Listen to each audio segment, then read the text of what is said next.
বিজনীৰ বৰলাও গাঁৱত বড়ো সাহিত্য সভাৰ অধিৱেশন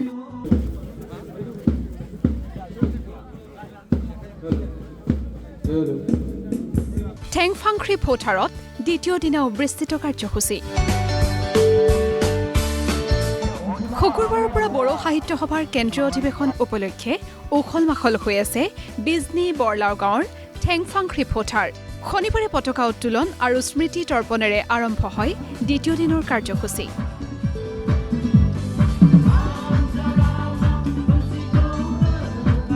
ইতিমধ্যে ৰাজ্য তথা দেশৰ লগতে বিদেশৰ পৰাও আহিছে প্ৰতিনিধি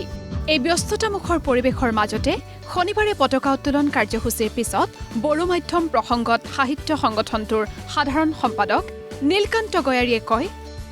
বড়ো মাধ্যমৰ বিদ্যালয়ৰ প্ৰতি প্ৰত্যাহ্বান আহিছে আজি বড়ো সাহিত্যবাৰ জৰিয়তে যেটো বড়ো জাতি উত্তৰণ হৈছে সেইটো উল্লেখনীয় তাৰ পিছত আমি 1963 চনৰ পৰা আমাৰ যেটো নেকি মাধ্যম হিচাপে আমি স্বীকৃতি পালো অসম চৰকাৰে আমাক সেইটো মান্যতা দিলে কিন্তু আজিৰ দিনত অলপ চ্যালেঞ্জ আহিছে চ্যালেঞ্জটো হেতুৱে যে আজি বড়ো মাধ্যমৰ যেবিলাক মানে কি বিদ্যালয় এই বিদ্যালয়ৰ ছাত্ৰ ছাত্ৰীৰ সংখ্যা যথেষ্ট কমি গৈছে ইংৰাজী মাধ্যম পিনে বেছি গৈছে আৰু বড়ো মাধ্যমতো কিছুমান প্ৰাইভেট স্কুল আছে ধৰক মানে ইউএন একাডেমি বা বেলেগ বেলেগ তেনেকুৱা তাতে কিন্তু ল'ৰা ছোৱালী কম হোৱা নাই কিন্তু চৰকাৰী বিদ্যালয়ত ল'ৰা ছোৱালী কম হৈছে ইয়াৰ কাৰণটো বহুত থাকিব পাৰে আমি চৰকাৰৰ স্পষ্টভাৱে কৈছো যে আমাৰো কিছুমান দোষ আছে ধৰক মানে আমি ল'ৰা ছোৱালীক নিজৰ ল'ৰা ছোৱালীক আমি টিচাৰ হলিও নিজৰ ল'ৰা ছোৱালীক আমি নিজৰ স্কুলতে আমি দিবলৈ কুণ্ঠাবোধ কৰোঁ এইবিলাক কিন্তু ঠিক নহয় আৰু বাকিখিনি হ'ল যে আমাৰ যিবিলাক চৰকাৰৰ দায়িত্ব আছে ধৰক টিচাৰ দিয়া কিতাপ দিয়া ইনফ্ৰাষ্ট্ৰাকচাৰৰ কাৰণে কাম কৰা এইবিলাক আমি চৰকাৰৰ ফালৰ পৰা কিছুমান মানে অৱহেলা কৰাটো আমি দেখিবলৈ পাইছোঁ আৰু স্পেচিয়েলি আমি এটা কথা ক'ব লাগিব যে মই বাৰে বাৰে কৈ আহিও মানে কেতিয়াবা মই কৈছোঁ যে অসম চৰকাৰে আমাক কেতিয়াবা মাহী আয়ৰ দৃষ্টিৰে চাই বড়ো মাধ্যমৰ ক্ষেত্ৰত কিন্তু আসাম চৰকাৰক এই মাহী আয়ৰ দৃষ্টি চোৱাৰ কাৰণে আজি বড়ো মাধ্যমৰ যিবিলাক অৱস্থা এই অৱস্থা শোচনীয় হৈ যোৱাটো মই নিজে সাধাৰণ সম্পাদক হিচাপে মই স্পষ্টভাৱে কৈছোঁ এই ক্ষেত্ৰত চৰকাৰৰো কৰণীয় আছে আমি সেইটো কাৰণে বিটিসি চৰকাৰকো অনুৰোধ কৰিছোঁ আগতেও আৰু আসাম চৰকাৰক বাৰে বাৰে আমি কৈ আহিছোঁ এইটো কাৰণে 2020 চনত যেটো নেকি বিটিআৰ চুক্তি হৈছিল ইয়াৰ 6.3 যোগেদি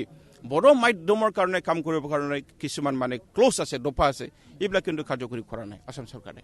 আমি কিন্তু দাবী কৰি আহিছোঁ আৰু কৰিব লাগিব চৰকাৰে আৰু বড়ো মাধ্যমৰ কাৰণে আমি জীয়াই ৰাখিবৰ কাৰণে আমি যি কৰিব লাগে তাকে কৰিম আৰু আমি সেইটোও জানো যে বড়ো জাতিৰ মাজত যেতিয়া মাধ্যম নোহোৱা হ'ব বড়ো জাতিৰ যেটো নেকি জাতীয়তাবাদ সেইটো নাইকিয়া হ'ব বড়ো সাহিত্য সভাৰ সাধাৰণ সম্পাদকগৰাকীয়ে পুনৰ কয় 2013 চনৰ পৰা বহু বড়ো মাধ্যমৰ বিদ্যালয়ত নাই বিজ্ঞান আৰু গণিতৰ শিক্ষক 2013 পৰা আজিলৈকে আপোনালোকে আচৰিত মানিব 2013 পৰা এনেকুৱা স্কুল আছে য'ত সায়েন্সৰ শিক্ষক নাই মেথামেটিক্সৰ শিক্ষক নাই এনেকুৱা পৰ্যায়ত আপুনি কেনেকুৱা গাৰ্জেনক আপুনি মানে এনেকুৱা কম যে আপোনালোকে ল'ৰা ছোৱালীক চৰকাৰী মাধ্যম বিদ্যালয় দিয়ক আমি গাৰ্জেনকো অনুৰোধ কৰিম কিন্তু চৰকাৰকো আমি একেলগে অনুৰোধ কৰিম দাবী কৰিম এই ক্ষেত্ৰত কিন্তু চৰকাৰৰ দায়িত্ব আছে উল্লেখ্য শনিবাৰে দিনটোত একাধিক সাহিত্য সন্মিলনৰ উপৰি আন কাৰ্যসূচীও সম্পন্ন হয় নিশাৰ ভাগলৈ সাংস্কৃতিক কাৰ্যসূচী বিজনীৰ ঠেংফাংখ্ৰী পথাৰৰ অধিৱেশনস্থলীৰ পৰা জয়ন্ত দেৱনাথৰ ৰিপৰ্ট প্ৰতিদিন টাইম